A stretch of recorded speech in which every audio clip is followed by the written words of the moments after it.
Hello, everyone. Welcome to the All Season 365 podcast. Make time to give us a follow on YouTube and Spotify, social media, etc. Today, we have a special guest. We have my man, Coach Vassil, offensive line coach at Sanderson High School in Raleigh, North Carolina. Coach, how you doing today, man? I'm doing good, bud. Appreciate being on with you today. Appreciate you for making time, man. We known each other for quite some time, man. But before our listeners, give our listeners a quick snapshot about your coaching journey up until this point. Oh wow. Well, I don't think you have enough time for me to cover everything. No, but I started coaching in 2010.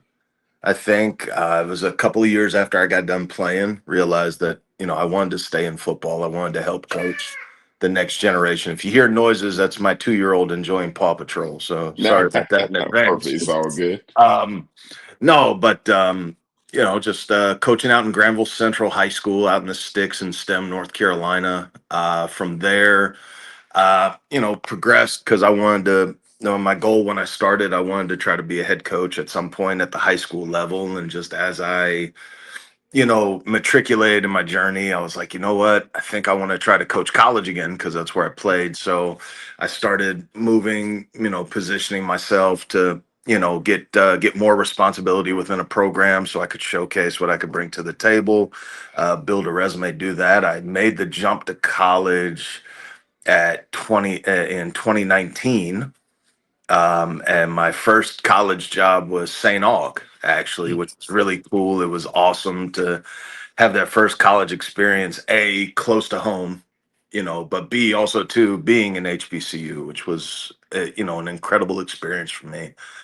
Getting to submerge myself into that culture, because that doesn't get talked about a lot, is Correct. the HBCUs and the advantages they bring to kids that might not necessarily fit into a mainstream college or university. Yep. Having the ability for young Black African American people to be able to experience college in a surrounding that they can better identify in, and that's something that goes unsaid a lot of times. Yep. From there, journey took me out of North Carolina. I think I've coached college ball in Pennsylvania. I've coached college ball in Massachusetts. I've coached college ball in Vermont. Most recently, I was out in St. Louis in Missouri. So, it's definitely my coaching journey has taken me a lot of places, and very fortunate that my next chapter of coaching, coming back to the high school level, allowing me to, be more settled, be in a more stable situation, because as we both played college and we both know the college life. Yes. There are a myriad of different reasons why one year you're doing great and the next year you're out of a job. Just like that, man. Yeah, and unfortunately, I dealt that twice in my college career. Both times I've been at a place where we're starting to build the foundations and starting to do it right, but then the school unfortunately is shutting its doors. The school in Massachusetts was Becker, and it was COVID, and you had a Division III school that, up until COVID was, very financially secure, and then because of COVID, because of having to use the endowment and everything like that to ensure that you could be open so that kids could come to school, and having to do the PPE for everybody, having to do the constant testing for everybody, it just pulled all the financial resources from them to where it wasn't viable for them to stay open anymore. Mm. And and we talked about this shortly with Fontbonne. It was a situation where the school, is a very small school. Campus is right next to a very large school, and throughout the years their enrollment have been slightly declining, and so it comes down to, you know, they can't stay open, which sucks because both times, you get your 2 times you get an OC opportunity to start building Hmm. something, and after a year, you don't get to see it grow anymore because of stuff you can't control. So, Yeah, man. Well, selfishly, I'm glad that didn't work out because selfishly, I feel like you're a great asset to the high school game. You're back in the triangle. Ready to rock and roll, man. And I can't wait to see what you guys do this upcoming season. No, man, I'm excited for it, dude. Honestly, like I said, it's beautiful thing is that old saying, like a door closes, new doors are opening, and the opportunity to get to coach back, close to home, be closer to family, and being in a situation where I get to see my family grow and Yes. my kids grow up. It's something that nothing ever replaces what you lose, but sometimes when you lose something, you get something even better in return. And the opportunity to know that I don't got to be on the road, 3, 4 months at a time during recruiting Yeah. Yes. anymore. And I get to see my kids grow up. I get to go to their games, their events, stuff like that. It was in the past year, just, being able to work at the high school level. My daughter competes in pageants. So actually getting to go to those pageants, getting to see her Wow. put in all that work and, get ready is awesome. Getting to get our youngest, he's getting into soccer, so Soccer dad. getting to watch, yeah, getting to watch 5-year-old play soccer. I now know what my parents went through watching me play sports as a young kid, so I get it. All right, man. Let's go ahead and get this thing rolling, man. For our listeners, the talking point today is about offensive football, but most importantly, the conceptual piece to offense, to be as specific as possible, implementing an offensive system. Okay, so today broken up into different parts, but let's go ahead and talk about the install key elements. As you know, you've been doing this for quite some time, from the high school level to the college level. In your opinion, how do you determine your base formations? How many formations would you recommend carry? Well, honestly, if you don't mind, Brendan, I'm gonna deep dive a little further than that. I think the first thing that usually gets lost in the sauce, if you will, is everybody's so worried about, okay, what formation am I going to carry? What motion am I going to carry? What is this I'm going to carry? What's that I'm going to carry? I think the first thing that gets lost a lot of times is, number one, you have to understand the kids that you have, and Mhm. you have to learn their learning style. Is Yes. actually, is something we both know, Buck, Coach Buck, who I'm working for. And, I've always tried to glean something new from everybody I've ever worked for, right? Like the old saying, you can learn something from everybody that you work for. You either learn what you want to do or you learn what you don't want to do. And one thing that he taught me early on when I worked for him the first time was, is it easier for a bunch of people to learn one person's way, or Hmm. is it easier for one person to learn other people and learn how Yes. to work with them? And so I always say you got to start there, right? Yes. And so, like, because I can tell you, I took two completely different installation styles into both places I was a college OC. Because the first thing I did was I wanted to learn my kids, learn the guys I Yes. had. So at Becker, I had a bunch of kids from the Northeast that were all chip on their shoulder, angry dudes, having a good time in life with football. And but for them, all of their learning style was very conducive to, okay, let's get on the whiteboard, let's draw this out. This is what it's supposed to look like. Go execute, right? And those guys were good with that, and that was easy. Like that one's super easy. Everybody's on board. Everybody learns that way. Cool. Let's get on the board. Let's draw it. Okay, let's go out. Let's execute. Right. And then I got the font bond. Well, some of my guys were that way. Like, whether it was the guys I recruited there once I got on board, or whether it was the guys that, were there from the previous offensive staff that had recruited. Some of them very much were the guys. Hey, this is the picture. This is, we install on the board. We're good. However, not all of them were that way. Some of them it had to be the hands-on. You got to Yep. walk through this thing before Hmm. you get onto a board. Yes. Some of the guys that we got, previous to coming to college, they had never been taught, like, hey, this is how you take notes. This is how you read the playbook. This is how you do this. This is how you do that. So I think before you even get into, hey, how many formations should I carry into camp? What should I do? Should I have tags? Should I do this? Hmm. You have to take the time to learn your players. Yes. especially now more than ever. Because I always think like this: when you and I played ball, because you were at you played at ECU, I played at State. Back then, it was if you don't learn like this, bye bye. There you go. Adios. Yep. That Yeah, just like that. you went back, and that's the thing that it's a newer generation. We Hmm. didn't have the same access to things that the Correct. kids today have in Correct. terms of, and I'm not just talking about Twitter and stuff like that, but like the learning Like, tools. but Where resources, there learning was, tools. yeah. Yeah, absolutely. Think about when we were playing, how many personal trainers were out there for a quarterback? How many personal trainers were out there for offensive line or defensive line? How many guys were out there saying, "Hey, you want to get better at being a running back and making cuts in the hole? Come see me." That wasn't there. Nope, it was So not. these kids, so kids in this generation, you've got all these kids that can now specialize in so many things. They're learning in different ways, and they're getting so much learning in different directions. It's it, it can be a curse, but honestly it's a blessing, right? Because it can make our job as trying to install an offense, trying to install what we want to do better, because those kids have more information. It's just on us to learn their style of learning, right? And again, that's why being a teacher helps so much. You in the Absolutely. classroom, you learn how kids learn so you can educate them properly. The same thing here, right? It's the same thing on football field. So I would say the first thing, you got to learn your kids, right? Before you dive into anything that's X and O, you got to learn your kids.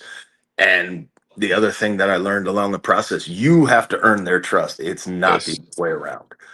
Facts. Because I can stand in front of you or anybody can stand in front of us and say, well, I did this and I did this and I did this.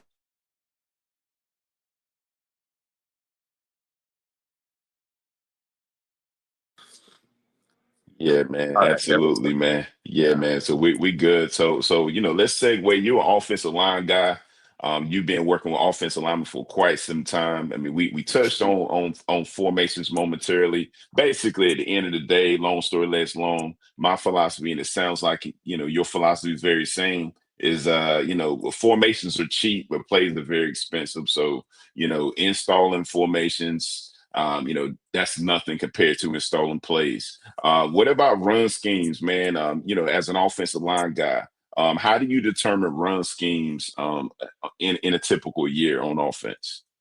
So to me, obviously you're looking at the players you have, but to me, any kind of scheme, right? Whether it's run, whether it's, variation of pass or screen or play action, I find that in this day and age, you have to find the things that fit the personality that you want your offense to be about, right? Correct. Because you have a lot of times you see, and I've seen the shift, and I'm not knocking the shift because, like, Right. again, football is that beautiful thing where there's like 10 million ways to do it.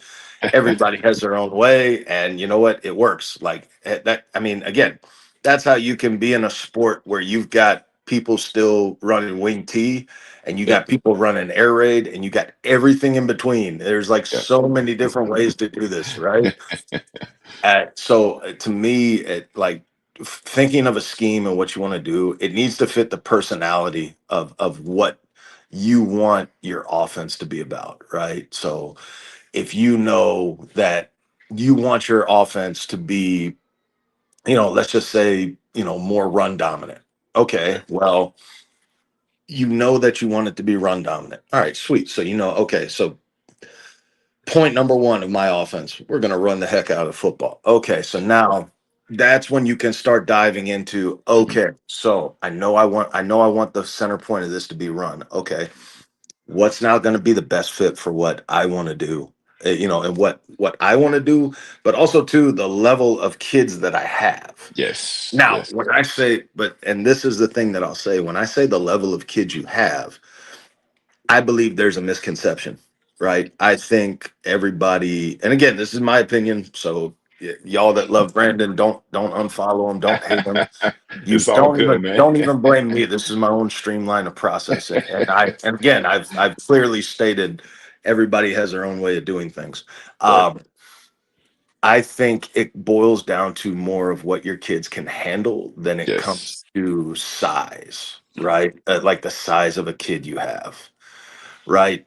Now, don't get me wrong. At some point, size does play a factor. You got a 300-pound kid, and then you got a 200-pound kid trying to block the 300-pound kid.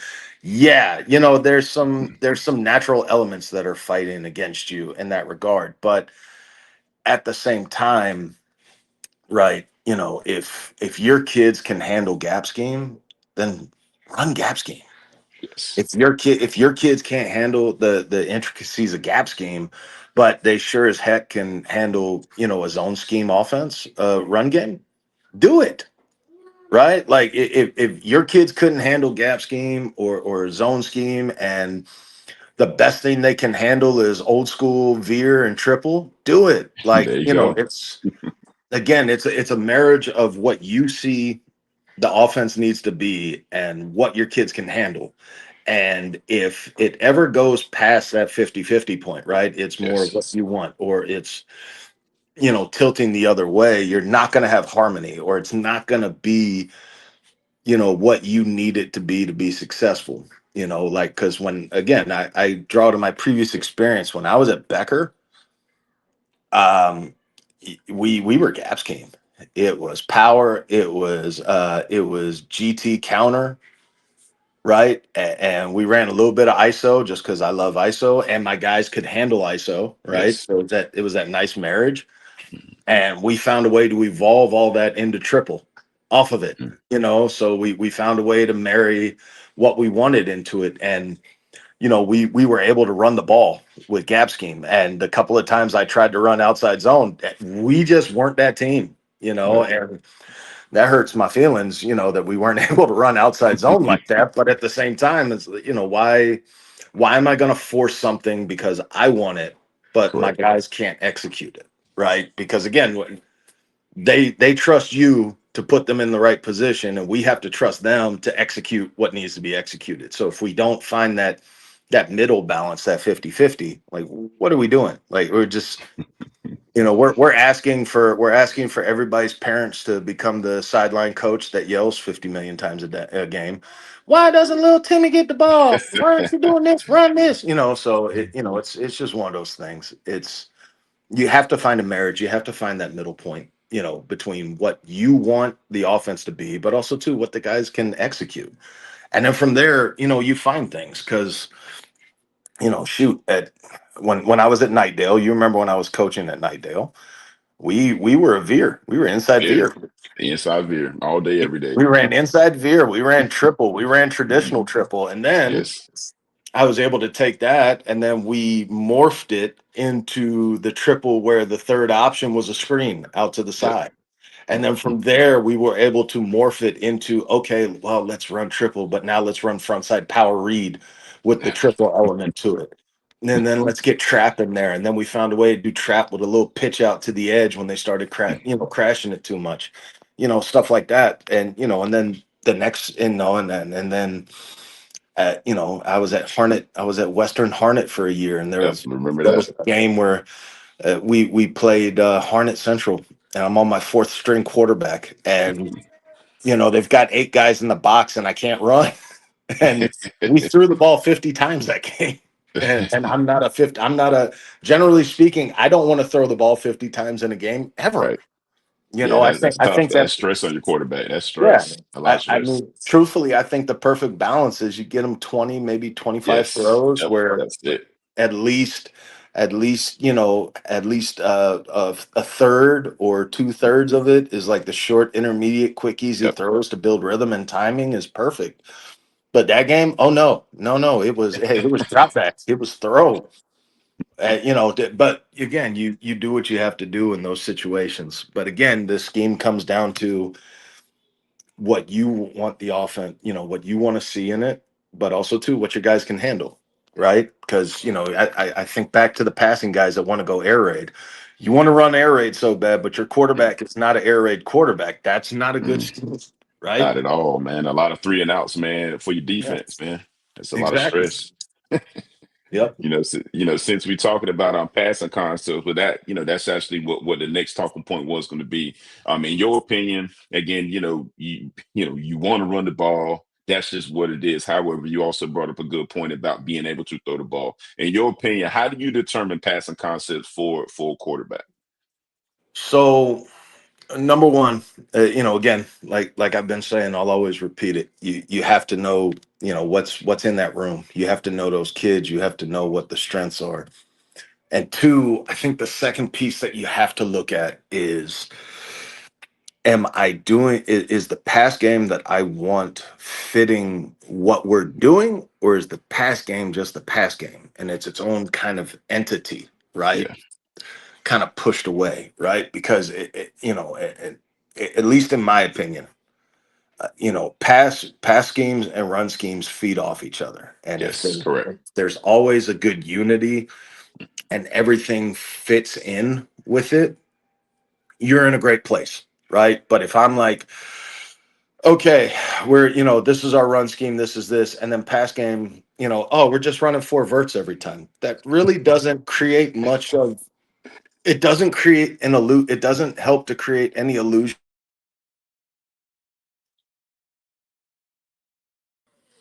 Yeah, absolutely, man. And I do think that it's very important that you build your passing game around the strengths of your quarterback, but most importantly, your wide receivers. Good points there. Talking about how the passing concepts must complement your run game. I mean, as you know, run heavy teams, your backfield action better look the same with the play action pass, man. Because if Yep. not, it's gonna be very easy to tear your offense apart. Oh, indeed. 1,000%. Absolutely, man. Let's segue to the plan, man. There's a lot of stuff that's floating around social media, all this, all that, right? But in your opinion, on average, how many days should it take to install your ideal offense? Are we thinking a 3-day plan, 5-day plan, 7-day plan, 10-day plan? What are your thoughts about that? Hmm. So I think a lot of it comes down to number one, obviously the time frame that you have, right? Correct. Yes. In an ideal world, right? Like, when I was a coordinator at the college level, we have a lot more time, so we could sit there and say, all right, we can afford, a 10-day install window where we can, properly break everything up. I can allot 2 days at a time to, okay, we're going to hit this run game, Yeah. hit this quick game, hit this drop back game, and then maybe add in a play action or a screen on this day, right? So part of it is the time you're allotted, right? And of course that time frame always changes, right? As we It know always this, changes. because we know this climate, right? Again, Yes. people get a new job opportunity and bounce Yep. sometimes, and then okay, so here comes a new guy, right? Your coordinator gets a better opportunity, or an opportunity to be a head coach somewhere. All right, so he's gone, right? All right, so now here comes a new coordinator. Oh, and by the way, you're 2 weeks from 2 weeks from going into camp. What do you do? Right. And so part of it is you have to look at the time frame. All right. And then the Yes. second thing you have to look at is, okay, with what I'm doing, right? When the run in the pass, the play action, the screen, trick plays, motions, formations, Yep. what what is the most easily digestible things, and how well do I teach them? Because I think a lot of times what can bog people down is they don't take a deeper dive into their own thing. Yes. So they may think, oh, this is going to be super easy. Hey, buddy, sorry, my 2-year-old's now out of the chair after breakfast. And Paw Patrol is no longer entertaining him, which means he's, hang on, buddy, come here. Here's Paw Patrol. Go get him. See, there you go. Life of a coach when you're at home over the summer. Go watch Paw Patrol, buddy. So yeah. So you have to look at, okay, and what's the easiest thing that I can install, right? To, Mhm. to get to get the kids moving, to get the juices flowing, and then Yeah. two, so one is what are the easiest things I install, but then also two, what are the core things that need to be installed, and Yes. then finding the marriage from there, right? Yes. Because a lot of times we talk about it, right? And the thing is, sometimes guys. their base thing isn't it's base because it's the basis of what they're doing, but it's not might not necessarily always be the easiest thing that they have to install. And so now your generic windows, your allotment of time, well, that goes out the window, right? Like, so you kind of have to, as a coordinator, you have to take a look at that and say, okay, is my base stuff really base, or is it really basic, or is it basic to me but not necessarily basic to the guys that I'm teaching, right? And again, that goes back to learning your players, right, and understanding their strengths and learning throughout that process. Yes, sir. Absolutely, man. It's funny that you say that because the perfect answer, what you just said was right on it.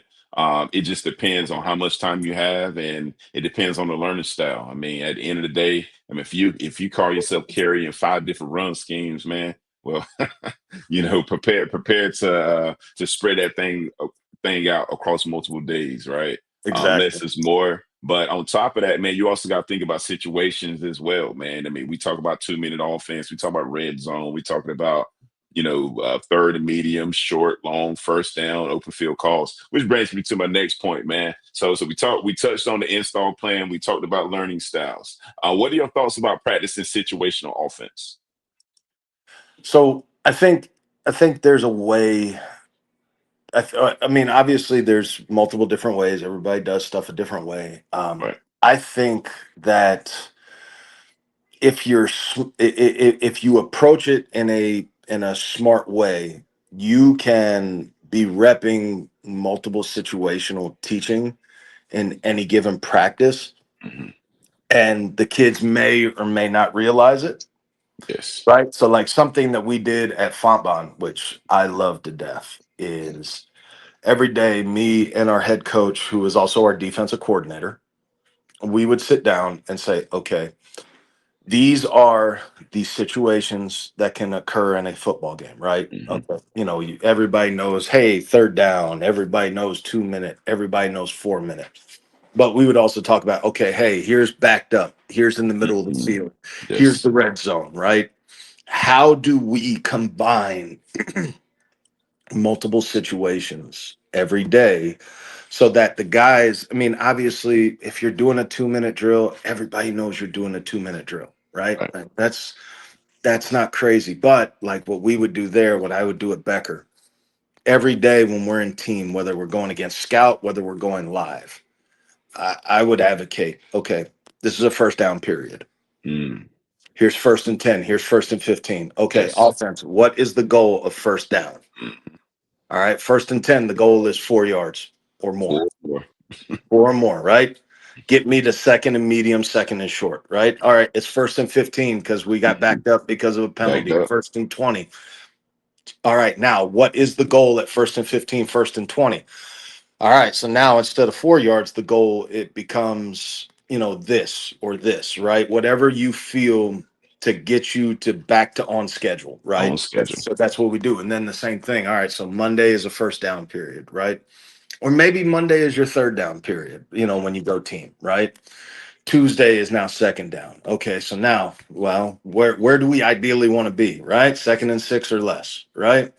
Okay, so we're going to script out plays that that myself or our offense thinks second and six, we're getting at least half of this, if not picking it up. Okay, and then now the second half of that is going to be okay. We're going to split that between second and now we're behind the chains, and Hmm. second and we're super ahead of the chains, right? Because, hey, maybe you call a great first down play, you get 9 yards. It's now Yep. second and one. How Hmm. you attack second and one is different than how you attack second and six. It's different than how you attack second and 12, right? Or more. So it's building that and getting the guys, they'll subconsciously understand it, they'll Yes. start to learn you as a play caller as well. So your guys will start to better understand, oh, you know what? Coach always talked about, hey, if it's second and one, we're going to take shots. Yep. So now in the game, well, they've gotten used to that. Oh shit, in Hmm. practice, excuse my language. But oh hey, It's all good. second and two, all day this week in practice, coach was dialing up play action. Yep. Now we get to the game. it's second and one, second and two. Yeah, you're signaling, you're calling, whatever, but they pretty much already have a good idea of, Right. oh, you know what? We'll Hey, take here a comes shot here, play man. action right now. Here comes a shot, right? Same thing. And that was kind of a beautiful thing for me because at Becker, right, the first place I went, that was one of our emphasis, one of our focuses. We actually had a 4th and 1, right? To extend the drive against Endicott that we were playing. And I it was funny as heck for me because I signaled in formation. And before I even signaled in the He motion or already, the play, quarterback already knew what it was. the entire offense had turned their back to line up because they knew Knew what fourth was and coming. one, we're running power to the left. Mhm. So like I'm sitting there and my receivers coach, who was my signaler, was like, what the heck? And then I in my head, I was like, oh, they already know what we're They calling. already know what's coming. And then 4th and 1 from about the 21 became extra point attempt, touchdown, because we ran power right up the gap on 4th and 1 and went to the house on And fourth everyone and was one. on the So it's same like, page. but again, though, they don't necessarily, your kids might not necessarily see it in the moment in practice, but those little subliminal things that you're doing, it builds their understanding, it builds their confidence, right? And at the end of the day, you can, X's and O's are wonderful, and you can do the perfect scheme and game plan, everything, and it's wonderful. But if your guys don't have the muscle memory, if they don't have the confidence in what they're doing, which goes back to scheme, which goes back to everything, right? Like, you're literally blindfolding yourself, throwing a dart, praying to God that it hits the target. And that's the thing. Like, I've been places where, the kids, we did it right. That they understood. Oh, hey, 3rd and 1, coach probably calling ISO here. Hey, 2nd and 1. Hey, coach is going to dial up a shot. Offensive line knows. Hey, we got to give quarterback time, right? Stuff like that. Little things like that. You build you build it through practice because of course, again, you try to run a 2-minute drill in practice. Everybody and their mom knows it's a 2-minute drill. It's just like 7-on-7. Right. You think the linebackers have to worry about drop like No, their run man. fits in seven No, on seven? man. No, that No, dude's man. worried about getting to his spot, right? Inside run. You think those safeties in the two high No, are man. worried about the pass and inside run? No, Hell no, man. they're They fit run. they crowd the line of Yeah. scrimmage, man. So you can't really get it there, but when Yeah. you go team, when you go live, when you go against scout, when you go 1v1 at the end or whenever you do it, you build little things like that. Hey, man, this situation today this situation right now in practice, this is 3rd down. We're gonna get 10 in. So the first 4 are gonna be third and manageable, right? Where we want to be, right? Third and on schedule, where the world's our oyster, right? 3 of them are going to be backed up. Oh crap, where we got to get this first down. Let's work it. Okay, and then these last 3, you throw a little pepper in there. Hey, this one, let's see how close we get, so we know. Hey, we might go for it on 4th down, or hey, we might lose yards. Time to punt. Right? You do little things like that. It obviously it helps you prepare, but it also gets your kids more accustomed to what you're calling, which ends up helping you and them when you get to game situation, that far beyond just the basics that everybody knows of 2-minute, 4-minute, 3rd down, stuff like that.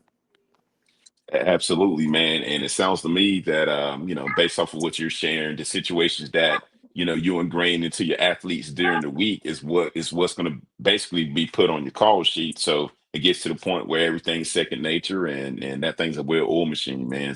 Yeah. So great point there, man. Before I let you go, man, 2 questions for you. How do you describe your coaching style? I mean, I know that it's evolved over the years, but overall, if your players were to you describe who you are as a coach, what do you think they'll say?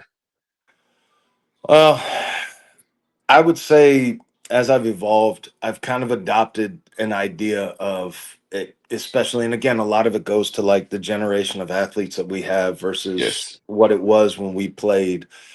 I I try to find balance in everything. Like, obviously, hey, we're here, we're working, this is it's work, right? It's hard work to get to what you want. yes, But you also got to find some fun and some balance in life. Yes, You know, definitely. find some ways for them to enjoy it, because we talk about it all the time. You and I blessed enough to play at the next level. The bulk of kids at the high school level, this is the last time that This they're is it. playing organized football. And not knocking, like, other things, but generally speaking, when we talk about organized football, it goes, high school to college, college to the pros. And whether that pro is the NFL, or whether that pro is the XFL, or whether that pro is arena ball, right? That's kind of that natural evolution. The bulk of us will never do that. Some of us that are fortunate enough to do it, we understand at some point you got to have some fun in life, right? Because Yes. it would suck. You go through all that work, you not having fun, any good memories to have in life. So Yeah, man. We don't want that. so I would say finding that balance between the work that has to get done, but making sure that they're still enjoying it, understanding it's a game, right? Because you think about, on average, in season, not talking about the off season, but even in the off season, you're somewhere between 2 to 4 hours a day where it's football. The other 20, the other, 22 to 20 hours of a day, it's not football for them. It's life, right? Mm. Um, I would say being open to when you make a mistake. Yes. That's Taking something I ownership of haven't that. learned. Yes. It too many times you will hear that story from somebody of, they played, oh, the one coach, they give themselves that God complex, that I'm always right. Right. And you have to be able to be open enough in front of those guys to admit when you make a mistake, because beyond just football, right? We shape young men's lives. And if they're not learning that somebody that's above them can be honest about making a mistake, what are we teaching in that regard, right? We're just creating, again, just a bad situation. Um, I always try to make myself available to my guys. Yes. Now that I got kids, I Right. tell them, hey, cutoff for availability is about Yes. 8 p.m.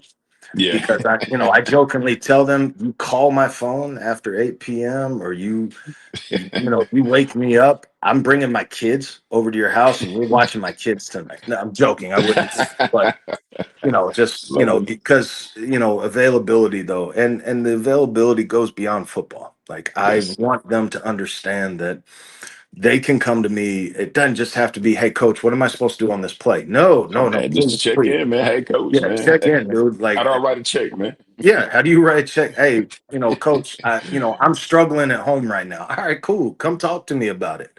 Get it off your chest. Like, there's a lot of times, yeah, you might not be able to solve all their problems, but sometimes they don't necessarily need you to solve all their problems. They need someone to talk to because they Yep. just don't feel that comfort somewhere else. Right. And that's not a knock on their surrounding and support system. It's just, we were all teenage boys. There's Yes. some stuff that we're going to feel comfortable talking to our parents about. There's going to be stuff that I don't know if I'm comfortable talking to them, and that's where we can be, available to them beyond just football. And then I would say the last thing is being truthful with them. I, because every kid, being truthful, but finding a way to do it in a manner that isn't just completely ripping their heart out and tearing their dream apart, right? Yes. I always think back to guys I've had, every kid's dream that plays football, for the most part back then was, I'm gonna go to college, I'm gonna play Division 1, I'm gonna be at a Yep. Power Five, Yep. whatever it is now, Power Five, Power Four, 1A, 2A, FCS, FBS, however it's labeled now, right? I'm gonna be that guy. I'm gonna be on TV. I'm gonna go to the league. Well, that's a great dream, and it is, and that's an Great awesome dream. thing to aspire to. But also, too, if you look like Rudy from that movie, that dream might not be the most realistic thing. Right. And having that conversation with him is saying, hey, look, you keep that dream and you keep Right. working to that dream. But also, too, you set yourself up Yes. with That's it. second option, Yep. right? Because you know what, maybe. maybe you're right. Maybe 5'10", 135 pounds, you go to Notre Dame and be a star. But if Notre Dame ain't gonna be it, there's this school, there's that school, there's this one, there's this one, there's this one, there's this one that see you, that see your value, what you bring to the table from an athletic standpoint, from an academic standpoint, that they want you there. And that's really where the truth is, because you and I, and guys our age grew up with the D1 or bust mentality, right? Yes, yes, If you didn't go D1, what was you doing? And the issue with that is that ain't the case no more. It ain't D1 or bust. I've coached at Division 2 level. I've coached at D3 level. They've got some really good facilities. yes, they do. Now Some at the good same players too. time, yeah. Now at the same time, did like a Norwich or a Becker or St. Aug have the same facilities that an NC State does or an ECU does? No, right? I mean, that's just you at that level, you printing your own money, right? You build what you want, but that doesn't mean that A, you won't get a great education, and B, you won't get to play in a very good facility, have an opportunity to continue to drink, continue to play the game you love and enjoy yourself and play against good competition. My year at St. Aug coaching, our first game of the year, we went up to Lenore Ryan. It was a cut the check game. I got to watch Kyle Duggar play. Mhm. I was up in the box Big for Kyle that game, Duggar. calling stuff out. And at the end of the first quarter, Kyle Duggar had 3 touchdowns, a return, a pick six, and a fumble scoop for a touchdown. So, like, and that dude went to the league. Like, Yep, in the league. there's talent. There's still routes to do what you want to do. It's not just one path only anymore. And, Absolutely. so that's really what I try to do. Yeah, absolutely, man. And as a coach, man, so for anyone who's listening, man, coach the full athlete, man. I mean, obviously, like Coach said, if their passion is to play Division 1 football, man, do all you can to make it happen. However, the ultimate goal of the coach is to help them with their job placement or with their placement, right? I mean, it has to be more than X's and O's, especially in the high school ranks, man. So nicely stated, Coach. Well, thank you for listening to the All Season 365 podcast. I'm Coach Simmons with Coach Vassell. Man, we signing off, man.